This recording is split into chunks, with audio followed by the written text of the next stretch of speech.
Bukan hanya dirasakan oleh partai, tapi juga dirasakan oleh pemilih. Pemilihnya mengatakan, sepertinya baru kemarin kita rame-rame tentang Pilpres. Yang lebih uniknya lagi, di Pilpres berkoalisi dengan partai A, tiba-tiba kok di Pilkada ganti kostum begitu ya. Benar. Nah,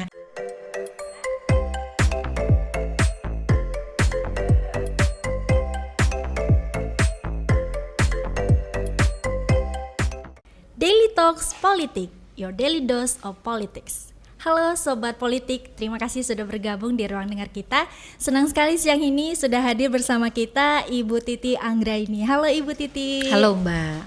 Sehat Bu? Alhamdulillah sehat. Alhamdulillah sehat, walaupun udara di luar sana cerah, ceria, panas, suasana hati kita tidak panas ya Bu ya? Di luar boleh panas, dalam diri kita harus selalu dingin. Asik. Cakep ya Bu ya? Iya, cakep. Saya kira Ibu mau berpantun tadi. Aduh, harus latihan dulu. Oh, latihan dulu Kalau ya. tadi diminta menyiapkan pantun, bisa satu lusin saya siapkan. Iya, cakep. Baik, Bu.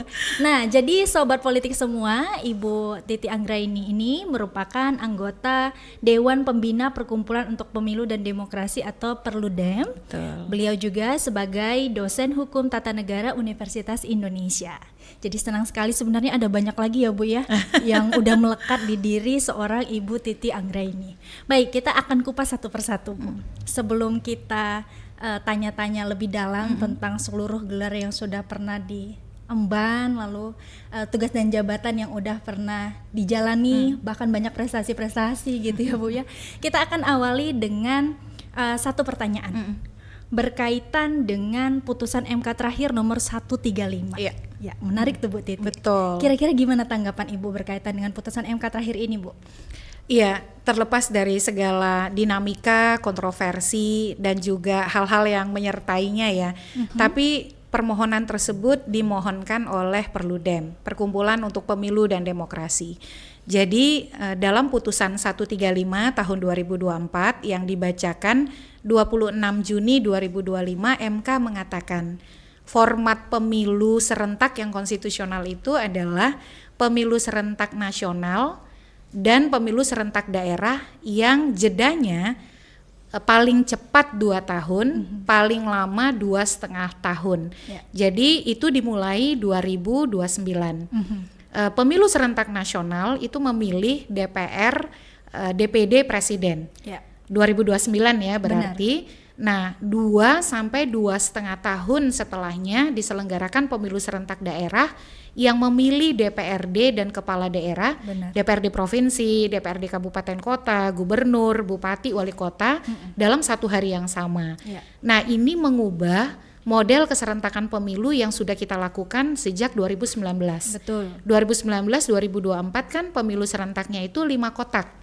DPR, DPD, Presiden, DPRD Provinsi, DPRD Kabupaten Kota dipilih bersamaan dalam satu hari yang sama. Betul. Dan setelahnya dalam 1 tahun itu kita juga memilih kepala daerah secara serentak nasional. Di 2024 pemilu serentak 5 kotaknya 14 Februari 2024, lalu pilkada serentak nasionalnya di November 2024. Nah, putusan MK ini mengubah itu semua. Dipisahkan serentak nasional 3 surat suara ya. Betul. Presiden, DPR, DPD, lalu setelahnya 2 sampai 2,5 tahun serentak daerah, DPRD dan kepala daerah. Jadi kenapa kami gembira selain karena memang pemohonnya adalah Perludem, tetapi kami meyakini ini akan berdampak baik bagi pelembagaan partai politik. Partai politik lebih mampu menyiapkan kaderisasi dan rekrutmen untuk pencalonan baik eksekutif, legislatif di tingkat nasional dia fokus. Lalu setelah tingkat nasional ada jeda 2 sampai 2,5 tahun untuk konsolidasi kelembagaan, menyiapkan kemudian kompetisi legislatif eksekutif di tingkat daerah. Kepada pemilih juga akan lebih dari sisi beban lebih rasional, kita lebih bisa menggunakan hasil pemilu nasional sebagai bekal menilai untuk pemilu daerah dari sisi kinerja politik begitu ya. Tidak mengalami political dan electoral fatigue seperti 2024. Dan paling penting bagi penyelenggara ini juga lebih mampu mendistribusikan beban dari sisi kerja-kerja mempersiapkan tahapan. Jadi dari sisi objektif ini putusan yang menurut kami dari sisi praktik politik dan elektoral patut disambut gembira ya. Kita tidak berpikir soal kepentingan pragmatis, yang kita pentingkan adalah kepentingan pemilih, kepentingan penyelenggara pemilu, dan juga kepentingan peserta pemilu. Betul. Kalau dari sisi pemilih ya yang menyertai untuk menentukan suaranya, kira-kira kenapa putusan MK ini berpihak kepada pemilih, Bu? Iya, kita semua pasti adalah pemilih. Di 2024, bayangkan ya, di 2024 itu kita 14 Februari memilih jabatan 5 posisi sekaligus. Kalau di Jakarta memang karena tidak ada DPRD kabupaten kota 4 ya. Betul. Dengan sistem proporsional terbuka yang kita anut, kontestan kan begitu banyak. Akhirnya kita menjadi tidak begitu mampu mengenali rekam jejak, visi misi program dari peserta pemilu dan juga para kandidat. Dan setelahnya tidak berapa lama, apalagi pileg pilpres kemudian kan membuat perhatian semua terfokus kepada pemilu presiden. DPRD yang digabungkan dengan DPR, DPD presiden membuat pemilihan di tingkat legislatif lokal ini tidak mampu mengangkat tema, isu, materi kampanye yang mengimbangi materi kampanye nasional. Jadi seolah-olah semua itu tersedot pada urusan-urusan nasional. Nah setelahnya tidak berapa lama pilkada sama. Kalau diikuti misalnya narasi-narasi kepala daerah ketika mereka berkampanye, kebanyakan menduplikasi dan mereplikasi narasi kampanye pilpres. Akhirnya kita bingung membedakan ini lagi pilkada atau lagi pilpres nih. Benar. Gitu ya. Belum lagi ini ya kebosanan, kejenuhan. Ya kita harus akui ya, residu dari kontestasi itu bukan hanya dirasakan kandidat, bukan hanya dirasakan oleh partai, tapi juga dirasakan oleh pemilih. Pemilihnya mengatakan sepertinya baru kemarin kita rame-rame tentang pilpres. Yang lebih uniknya lagi, di pilpres berkoalisi dengan partai A, tiba-tiba kok di pilkada ganti kostum begitu ya. Benar. Nah itu yang kemudian bagi pemilih dengan dipisahkan, pemilih bisa menjadi lebih objektif, lebih rasional, dan lebih bisa mengenali politik program.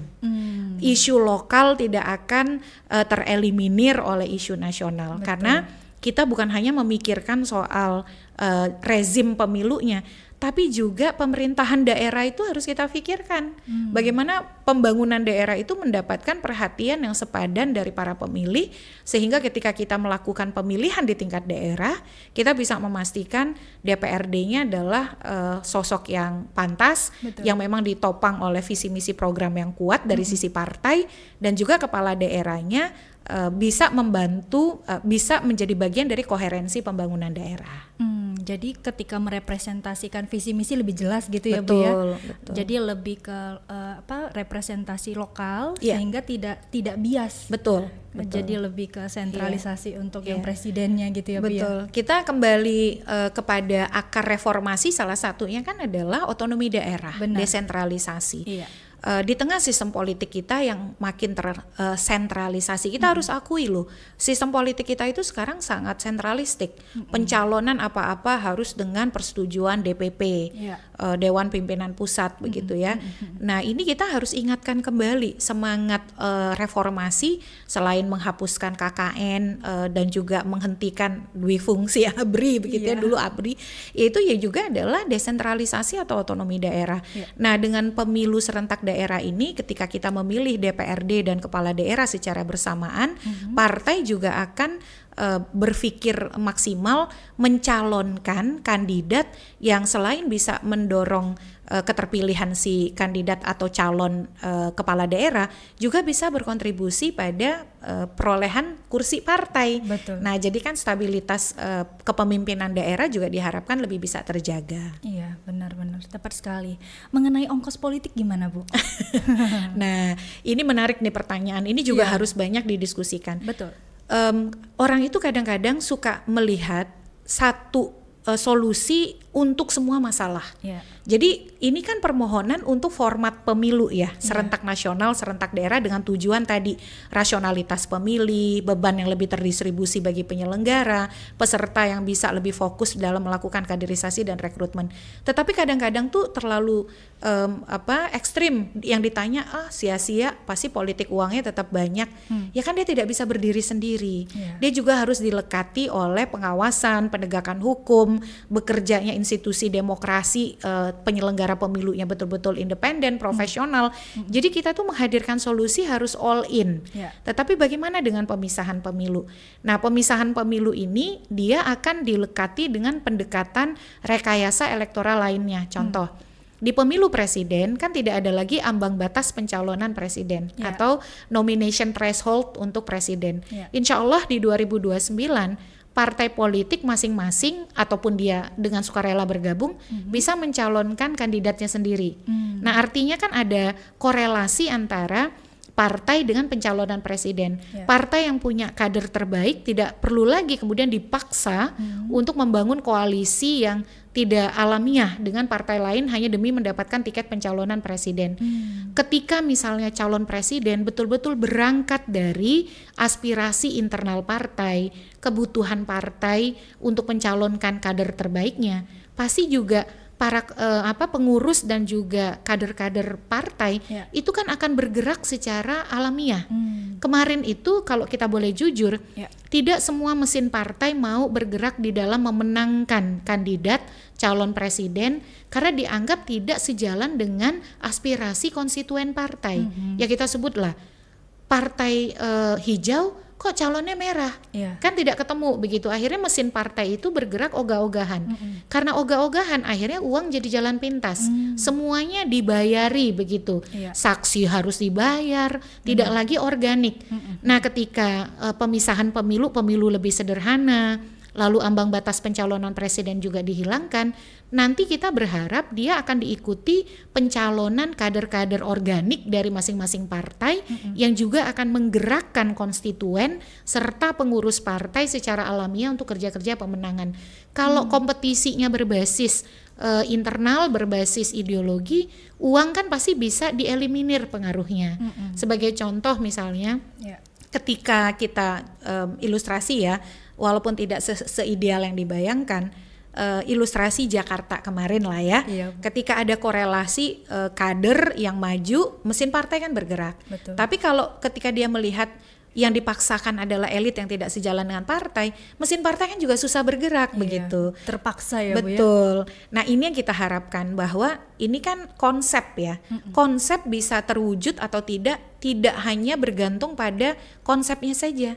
Tapi apakah konsep itu dilekati oleh kelembagaan demokrasi yang menopang, misalnya penyelenggara pemilunya berintegritas, profesional, kredibel atau tidak. Lalu kemudian pengawasan penegakan hukumnya berorientasi pada keadilan atau tidak.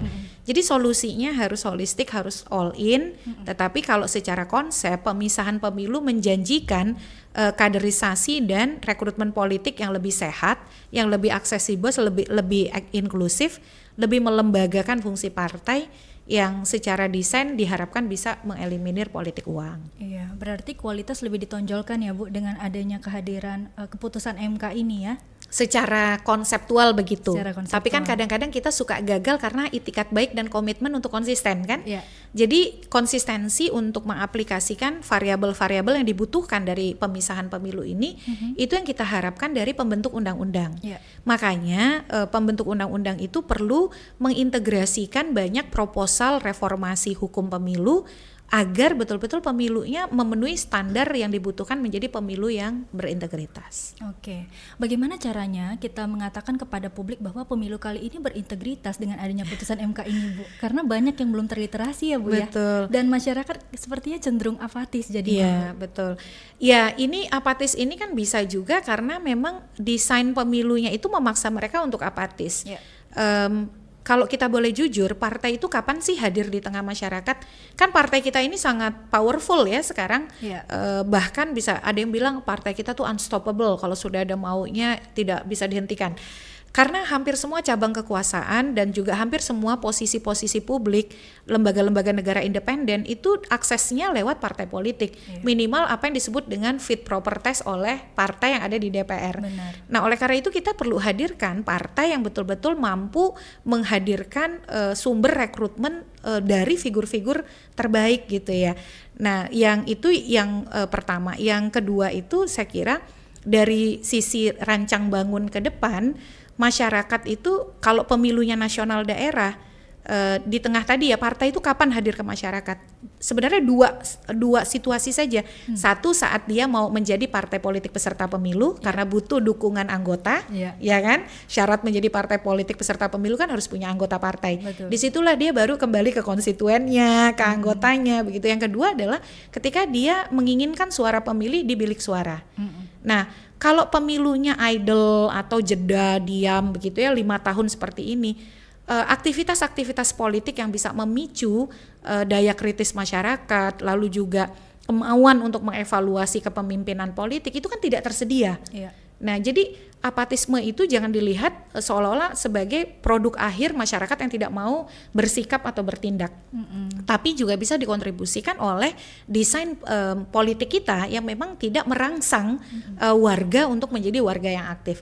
Nah, pemisahan pemilu itu sebenarnya dia merangsang keaktifan masyarakat pemilih, tapi juga memaksa para aktor politik untuk selalu hadir di masyarakat.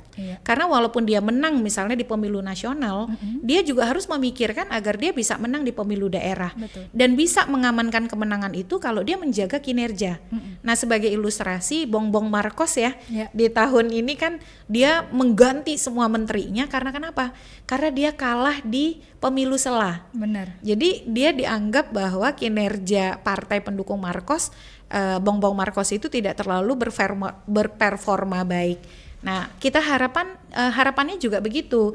Pemilu nasional, pemilu daerah itu akan menjadi komplement satu sama lain bagi aktor politik untuk berbenah selalu terkait kinerjanya, tapi bagi pemilih juga sebagai instrumen untuk mengevaluasi kepemimpinan politik. Sehingga dengan demikian yang berintegritas yang memang maju gitu ya Bu ya.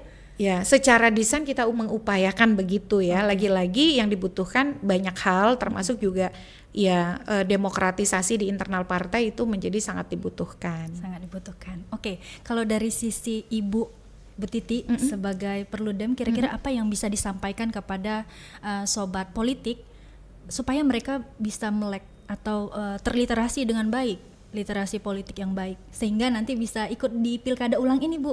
Iya. Bentar lagi di Babel ada pilkada ulang kan ya Bu ya. Iya betul. Untuk Pangkal Pinang. Iya betul. Dan Bangka. Ini kita tuh kadang-kadang melihat politik itu terlalu terstigma ya, bahwa seolah-olah politik itu urusannya para elit, politik itu penuh dengan hal-hal yang spekulatif, kontroversial dan pragmatis.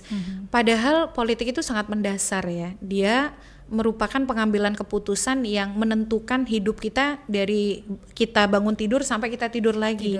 Dari mulai kebijakan yang paling sederhana soal parkir, soal pajak, ada yang menaikkan pajak 250% ya beberapa waktu di satu daerah. Kan. Nah, itu kan produk dari kepemimpinan politik yang dipilih melalui proses pemilu yang melibatkan suara kita.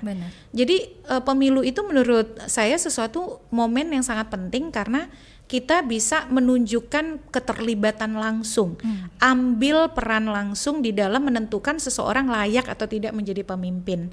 Dan itu harus dimaknai sebagai sesuatu yang bermakna. Karena begini Mbak, ada satu daerah pilkada di sebut saja ya Barito Utara. Selisih suara antar kandidat itu cuma 8 suara. Artinya kan suara itu kan sangat menentukan ya. Benar. Jadi jangan pernah berpikir suara kita itu tidak berpengaruh. Karena ternyata ada kepala daerah yang gagal menang hanya karena selisih suaranya 8 suara. Nah, itu yang dari sisi signifikansi pengaruh dan peran. Yang kedua, dari sisi keterlibatan ini menjadi momentum kita untuk betul-betul langsung dalam menentukan gitu ya. Kalau selama ini kan kita terbatas ya keterlibatannya. Nah, di pemilu itu maju menang tidaknya orang itu ya ditentukan oleh suara kita. Dan itu hanya akan bermakna kalau kita mengambil keputusan dengan betul-betul logis, rasional, dan sadar betul dampaknya. Jadi kemampuan untuk memahami dampak dari keputusan yang kita buat itu yang akan membuat suara kita berharga. Betul. Berarti sebagai pemilih juga apa yang harus dilakukan, Bu, supaya bisa kritis memilih para calon? Iya, paling penting untuk menjadi suara itu bermakna, berharga, kan tahu informasi soal calon ya. Jadi kalau sekedar, karena yang dipilih ini bukan sekedar orang yang memimpin 1-2 hari, tapi orang yang akan mengatur kebijakan, yang membuat aturan yang akan berdampak pada kehidupan kita 5 tahun mendatang. 5 tahun mendatang, dari pagi sampai malam, dari kita bangun sampai tidur lagi. Oleh karena itu, makanya ada yang mengatakan pemilu itu bermakna kalau pemilihnya itu seorang well-informed voter, pemilih yang terinformasi baik. Kenali rekam jejaknya, kenali visi misinya, kenali siapa saja yang ada di lingkungannya, begitu ya. Dan buatlah keputusan yang kemudian akan punya dampak pada diri kita, lingkungan kita, dan masyarakat kita. Iya, menarik sekali ya, Bu. Satu kata untuk pilkada ulang, Bu. Tunjukkan kedewasaan politik, berikan pembelajaran demokrasi bagi Indonesia dan dunia. Wah, luar biasa sekali. Kita berikan aplaus dulu dong, sobat politik semua. Baik, Bu Titi, sepertinya tidak terasa obrolan kita semuanya daging. Ya, jadi silahkan nanti sobat politik memilih dan memilah sendiri, atau mungkin ikuti dari awal sampai akhir gitu ya, supaya sobat politik semua bisa terinformasi dan bisa memutuskan pilihan di pilkada ulang nanti tanggal 27 Agustus. Begitu ya, Bu ya.